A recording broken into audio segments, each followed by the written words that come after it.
আপনাদের এই রাতের বেলা একটা ব্র্যান্ড নিউ ব্লগে স্বাগত জানাচ্ছি ব্রাদার্স ব্লগ থেকে। দুই ভাই সিদ্ধান্ত নিয়েছি ঢাকা থেকে প্রায় 400 কিলোমিটারের বেশি পথ পাড়ি দিয়ে আমরা আজকে যাচ্ছি কক্সবাজারের উদ্দেশ্যে, এবং এই কক্সবাজারের অন্ধকারচ্ছন্ন পথ আমাদের নিয়ে যাবে কোন গন্তব্যে সেটা এখন অজানা। যেতে যেতে আমরা দেখব পথের আঁকাবাঁকা মেঠো পথ, হাইওয়ে পথ এবং বিভিন্ন বাঁকে বাঁকে আমরা রহস্যের খোঁজ করতে করতে কক্সবাজার পৌঁছে যাব। আপনারা আমাদের সঙ্গে থাকুন।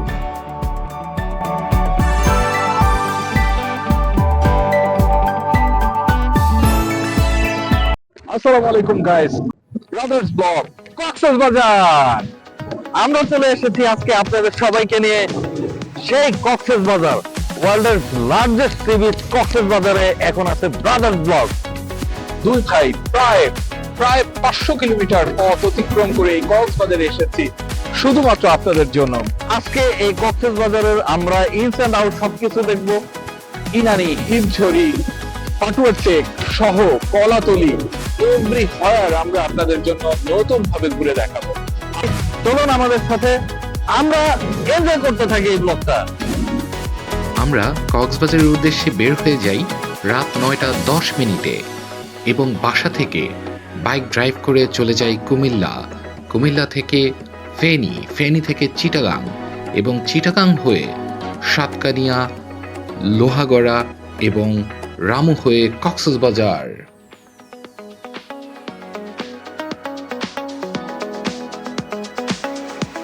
আমরা সকাল 9টার মধ্যে কক্সবাজার শহরে পৌঁছে যাই এবং 4 স্টার মানের একটা হোটেলে উঠে পড়ি। হোটেলের রুমের ভিতরে খুব ভালো মতো করে দেখা যাচ্ছে, খুব সুন্দরভাবে ইন্টেরিয়র করা আছে।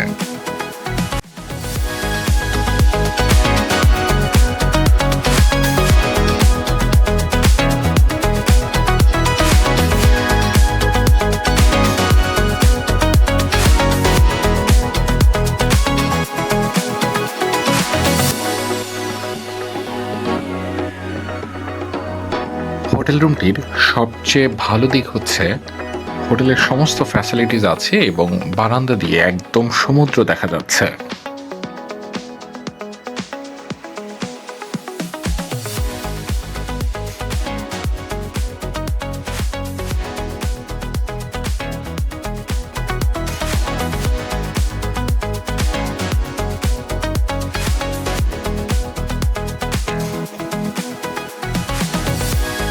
আমরা দুজন হোটেল রুমে ফ্রেশ হয়ে খাবারের জন্য নামকরা হোটেল পৌষিতে চলে গেলাম।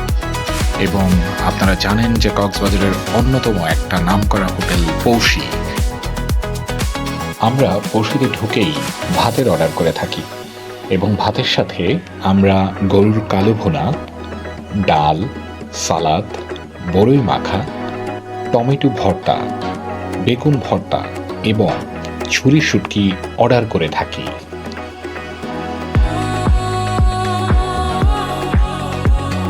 খাবার শেষ হওয়ার পর এবার ডেজার্টের পালা। ডেজার্ট হিসাবে একটা কোক এবং কাস্টার্ড নিয়েছি। স্বাদও ছিল সুস্বাদু। আসলে সারাদিন জার্নি করার পর এই খাবার দাবারগুলো আমাদের কাছে অমৃতর মতো লেগেছিল।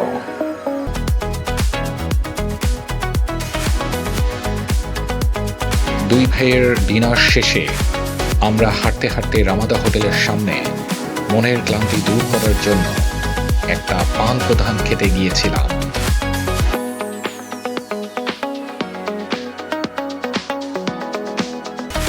আমরা এরপর হাঁটতে হাঁটতে বিচের দিকে চলে যাচ্ছি।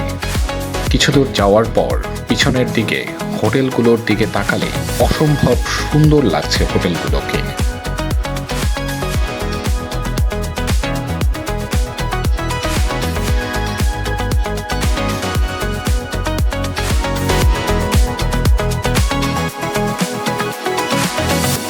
সমুদ্রের বিচে কিছুক্ষণ বালুর মধ্যে হাঁটার পর দেখতে পেলাম Sea Lamp Cafe and Restaurant. এর ভিতরে ঢু দেওয়ার পরই দেখি একটা মিউজিকের অনুষ্ঠান চলছে এবং অনেকগুলো মানুষ এসে সেলিব্রেশন করছে।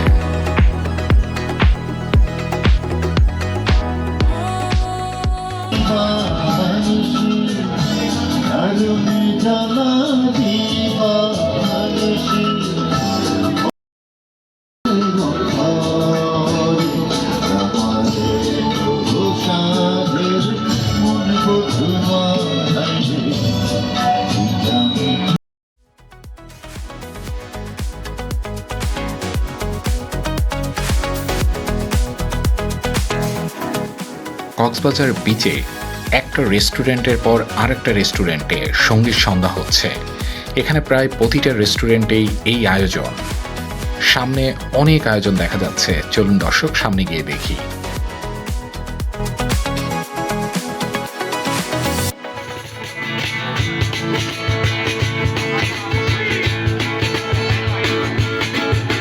সোনা বন্ধু তুই আমারে, সোনা বন্ধু তুই আমারে, মনে তো মানে না, দিলে তো বোঝে না। সোনা বন্ধু তুই আমারে, সোনা বন্ধু তুই আমারে, করলি রে দিওয়ানা।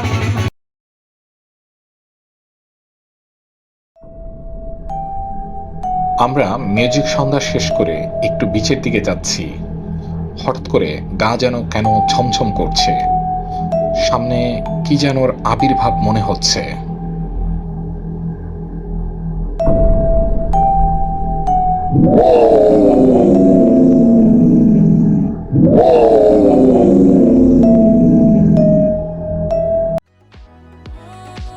এটা কোনো বড় জিন, ভূত অথবা দৈত্য নয়, এটা প্লাস্টিকের তৈরি দানব। এটা একটা নিদর্শন, যে নিদর্শনের মাধ্যমে জনসচেতনতা সৃষ্টি করা হয়েছে। আমরা যারা দর্শনার্থী আছি তারা যেন কক্সবাজার সমুদ্র সৈকতে এসে এলোমেলোভাবে বিচের মধ্যে কোনো ময়লা না ফেলি, তারই একটা প্রতীক মাত্র।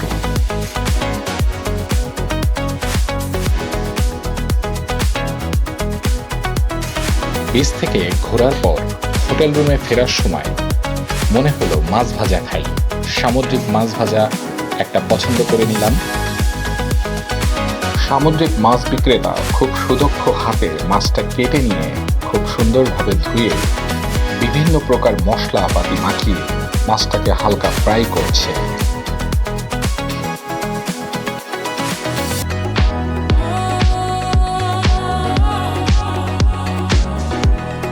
মাছগুলো খুব সুন্দরভাবে ভাজতেছে, দেখেই খুব স্বাদ যাচ্ছে খাওয়ার। দেখুন দর্শক, চমৎকার লাগছে।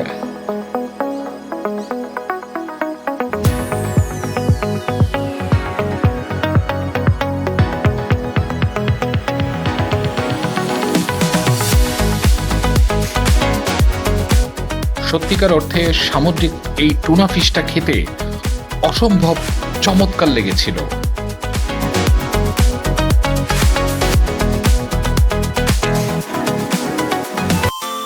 পরের দিন সকালবেলা ঘুম থেকে উঠেই দেখি চাঁদের গাড়িগুলো রাস্তায় সারিবদ্ধভাবে আছে। দর্শক, আপনারা কি বলতে পারবেন এগুলোর নাম চাঁদের গাড়ি কেন? তাহলে অবশ্যই আমাদেরকে কমেন্ট বক্সে জানান। এবং আমরা চলে যাব এখন মেরিন ড্রাইভ রোডে। প্রকৃতির নিসর্গিক সৌন্দর্য দেখতে দেখতে একদিকে সমুদ্র, আরেকদিকে পাহাড়, আমরা মাঝখানে চলব এক অপার সৌন্দর্যের মহিমায়।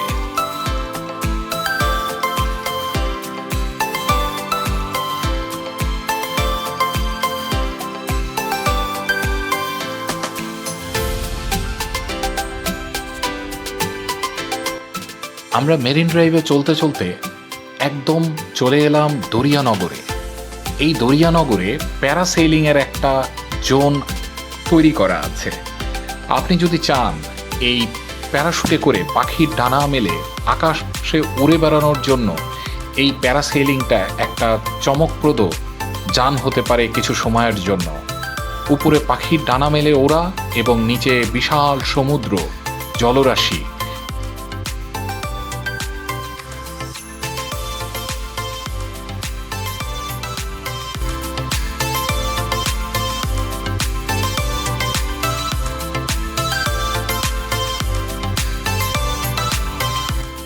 এই মেরিন ড্রাইভ রোডে সর্বমোট 3টি প্যারাসেলিং জোন আছে। তো আমরা দরিয়ানগরে নামলাম। এখন দেখব প্যারাসেলিংয়ের কলাকৌশল এবং বিভিন্ন উৎসুক যারা দর্শনার্থী তারা কিভাবে প্যারাসেলিং করে সেই বিষয়গুলো।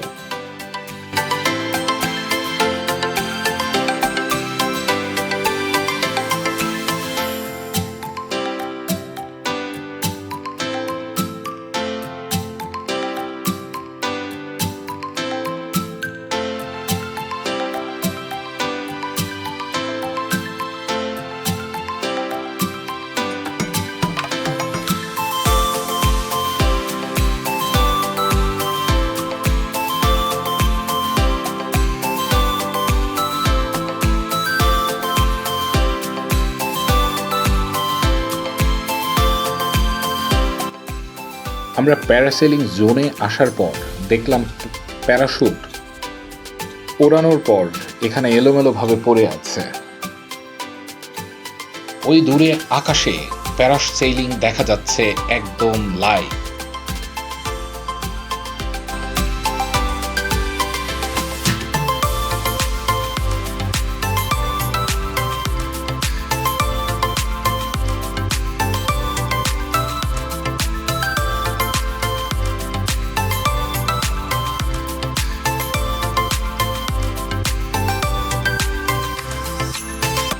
আমরা দরিয়ানগরের প্যারাসেলিং এর কার্যক্রম শেষ করে চলে যাচ্ছি হিমছড়ির দিকে, এবং হিমছড়িতে আসার পর আমরা দেখব এই জায়গার সৌন্দর্য স্পটগুলো।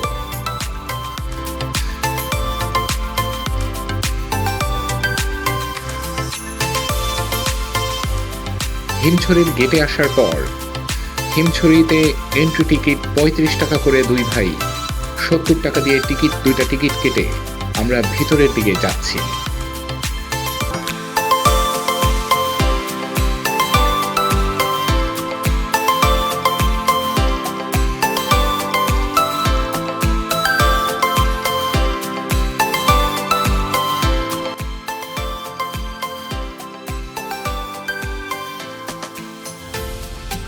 হিমছড়ির এন্ট্রি টিকিট দিয়ে ঢুকতেই আমরা দেখি বিভিন্ন ফলের সমারোহ।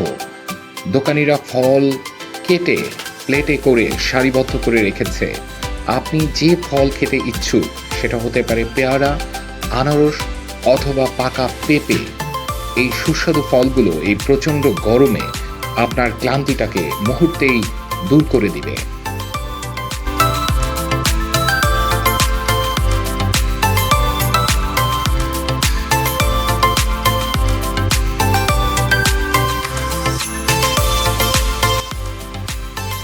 হিমছড়ির ভিতরে অনেক যুগ যুগ ধরে একটা ঝর্ণা বহমান আছে, কিন্তু দর্শক ভুল করা যাবে না, এটা একসময় একটা প্রাকৃতিক ঝর্ণা ছিল, কিন্তু বর্তমানে এটা একটা কৃত্রিম ঝর্ণা। মানুষ ঝর্ণার সামনে দাঁড়িয়ে তাদের পছন্দের ছবিগুলো তুলে নিচ্ছে তাদের প্রিয়জনের সাথে।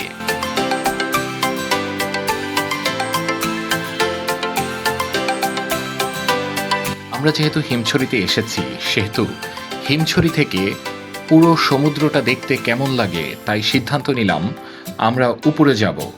সুতরাং দেখতে পাচ্ছি লম্বা অনেক দূর পর্যন্ত সিঁড়ি, যেটা কমপক্ষে 25 তলা থেকে 30 তলা উচ্চতার হবে।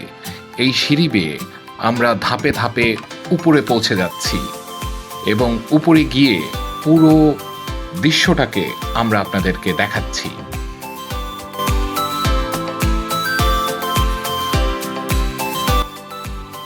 হিমছড়িতে উপরে ওঠার বাঁকে বাঁকে দেখলাম কিছু দোকানের পসরা সাজিয়ে বসেছে।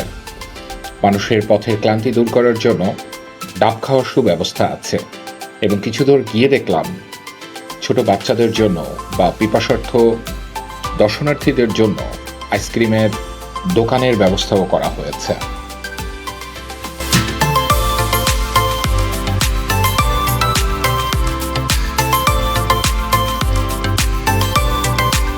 এই দৃশ্যটা দেখেই মনে হলো আমাদের উপরে ওঠার কষ্টটা সত্যিই সার্থক হয়েছে। অসাধারণ একটা দৃশ্য দেখতে পাচ্ছি চোখের সামনে, বিশাল এক জলরাশির সমুদ্র।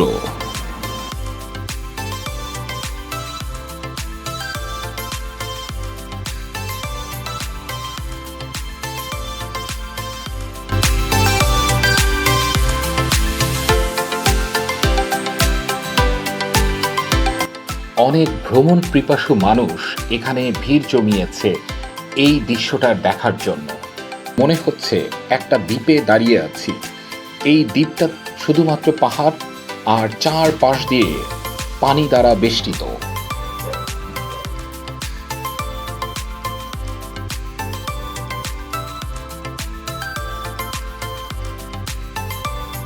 পাহাড়ের উপরে দাঁড়িয়ে সমুদ্র দেখার অনুভূতি অসাধারণ।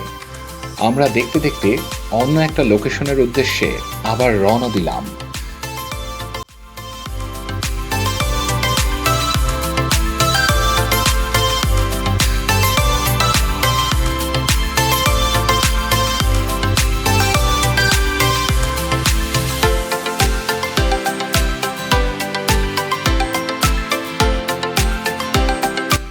আমরা চলছি সামনের দিকে, আর ডান পাশে ঝাউবনগুলো আমাদের দিকে মুখ করে তাকিয়ে আছে।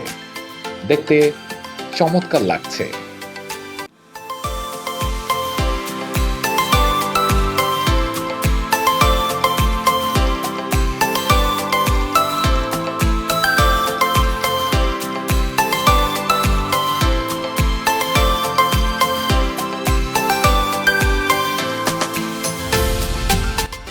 আমরা যে জোনটাতে পৌঁছেছি এটা হচ্ছে ফানফেস্ট।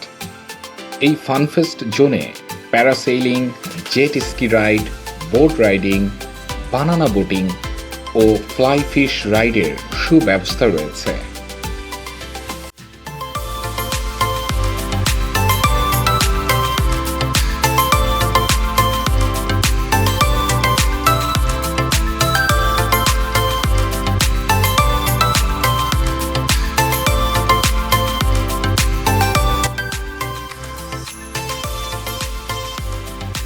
আমরা দেখলাম একটা কাঠের ব্রিজ।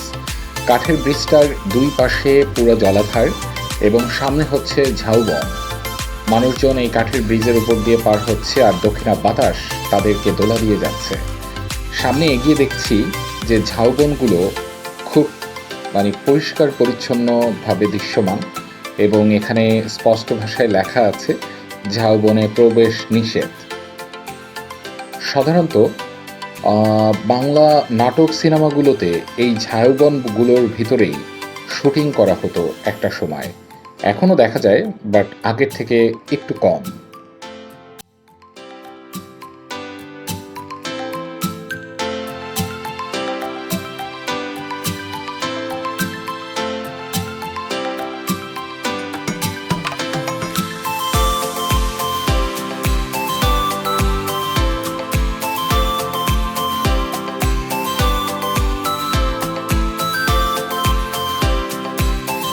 ফানফেস্টের এই বীচটি খুবই শান্ত একটা বীচ।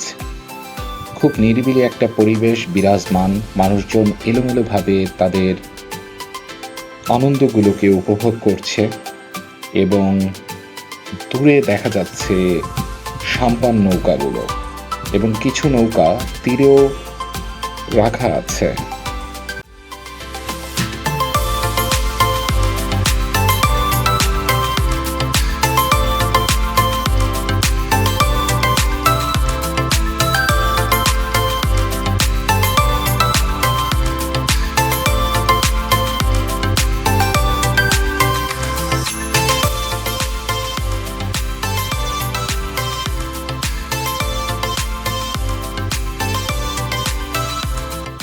আমরা ফানফেস্টের রাইডগুলো দেখার পর চলে এলাম ইনানি বিচে।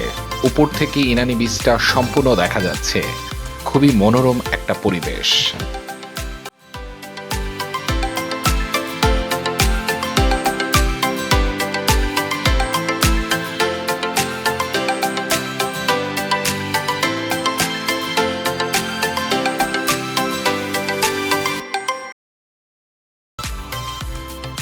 কক্সবাজারে অন্যান্য বিচের থেকে ইনানি বিচটা সম্পূর্ণ নিরিবিলি। দেখতে পাচ্ছেন মানুষ খুবই কম, এবং খুব ভালো একটা এনভায়রনমেন্ট বিরাজ করছে।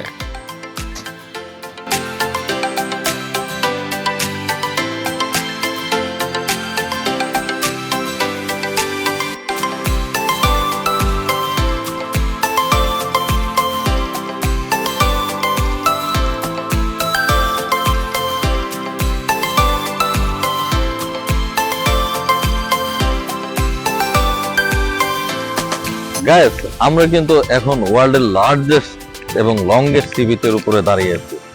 আপনারা দেখুন কি সুন্দর সমুদ্রের জলরাশি আপনারা দেখতে পাচ্ছেন। পানির কোনো ডেফিনিট কালার নাই, এই সমুদ্রের এই পানিটা দেখলে মনে হচ্ছে নীল, একেবারে আকাশের নীলাভটা আমাদের ঠিক সমুদ্রের পানির উপরে এসেছে, এবং সূর্যের আলোয় সমুদ্রের পানিগুলো ঝিকুনি কিন্তু অপরূপ সৌন্দর্য।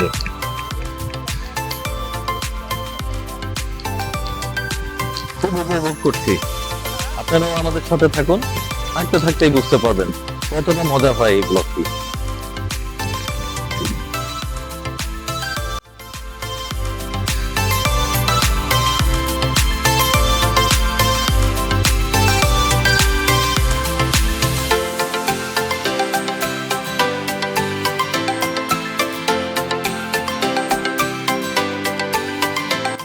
সমুদ্র সৈকতের এই অসাধারণ প্রকৃতি দেখতে দেখতে একজন ভাইয়ার সাথে দেখা হয়ে গেল। শুনি তার মুখ থেকে কেমন লাগছে এখানে। ভাই আপনার নাম? আমার নাম মোহাম্মদ রিয়াজ হোসেন চৌধুরী। ওকে, রিয়াদ ভাই কোথা থেকে আসছেন? আমি চট্টগ্রাম থেকে আসছি। ওকে, কি করছেন, জব না পড়াশোনা? আমি জব করছি, ফ্যান্টাস্টিক, কনকর্ডে আছি। ফ্যান্টাস্টিক। কেমন লাগছে পরিবেশ? খুবই ভালো লাগছে, ফ্যান্টাস্টিক লাগছে। আচ্ছা, এটা কি প্রথমবারের মতো আসা না এর আগেও আসা হলো? এর আগেও আসা হয়েছে। এবার কি ফ্রেন্ড সার্কেল নিয়ে না? না, আমার ওয়াইফকে নিয়ে এসেছি। মাশাআল্লাহ মাশাআল্লাহ, কনগ্রাচুলেশন। আর কয়দিন থাকবেন বা কি প্ল্যান? এখানে এখানে আজকে আমি মূলত কক্সবাজারে এসেছি।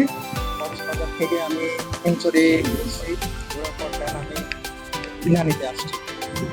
এনজয় করছি, আরো দু একদিন থাকার প্ল্যান আছে। হ্যাঁ, ওকে ওকে ভাইয়া, থ্যাংক ইউ সো মাচ। আমাদের সাথে ব্রাদার্স ব্লগের সাথে রিয়াদ ভাই আছে, তার জন্য এবং তার ওয়াইফের জন্য অনেক অনেক শুভকামনা। Thank you so much. Thank you very much, আপনাকে ধন্যবাদ।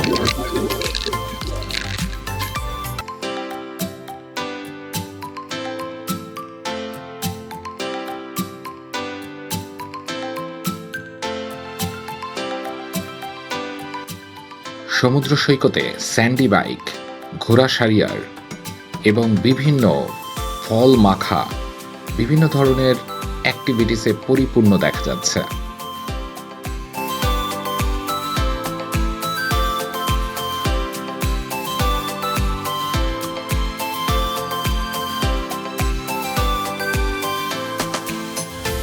বিকেলবেলার এই সূর্যাস্তের মুহূর্তটা ইনানি বিচে প্রবালগুলো খুব চকচক করছে এবং অনেক ছোট বড় প্রবাল দেখা যাচ্ছে যে তীরে এসে জায়গা দখল করে আছে।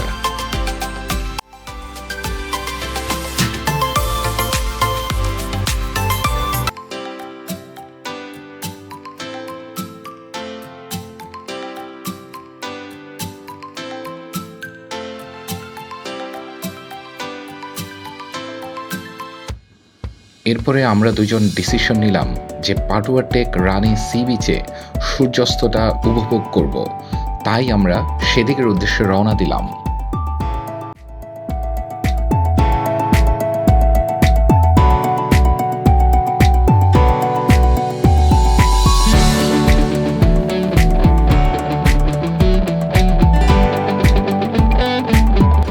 মেরিন ড্রাইভ রোডে পাটুয়া টেক যাওয়ার পথে যে দৃশ্যগুলো আমাদেরকে মুগ্ধ করছে সেটা আসলেই ভাষায় প্রকাশ করার মতো না। সূর্য অস্ত যাচ্ছে আর আমরা সামনের দিকে এগিয়ে যাচ্ছি।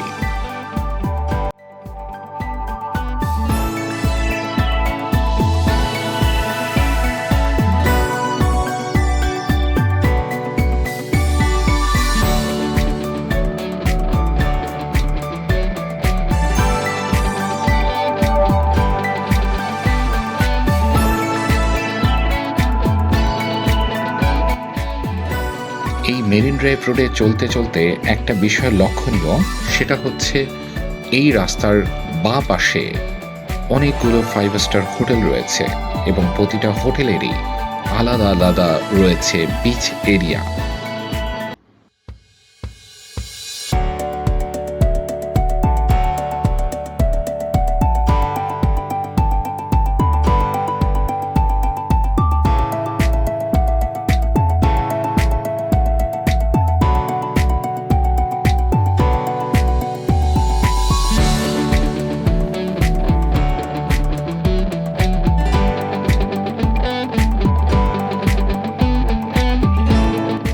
উপজেলা প্রশাসন থেকে পর্যটকদের বিচে নামার জন্য একটা রাস্তার ব্যবস্থা করা হয়েছে, যেটা দেখতে পাচ্ছেন।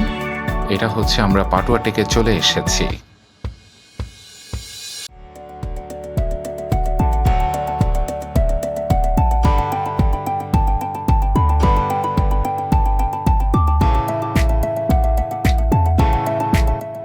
মূল সড়ক থেকে বিচে নামলেই সোজা তাকালেই দেখা যাচ্ছে সূর্যটা সমুদ্রের কোলে বোধহয় হেলে পড়ছে। প্রকৃতপক্ষে দৃশ্যটা আসলে অসম্ভব সুন্দর। আপনারা চাইলে ক্যামেরা বন্দি করে রাখতে পারেন।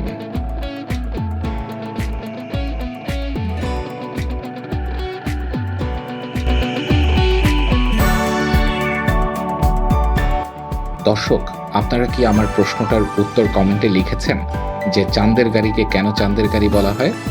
এটার উত্তর মিলবে এই ব্লগের পরবর্তী পর্বে।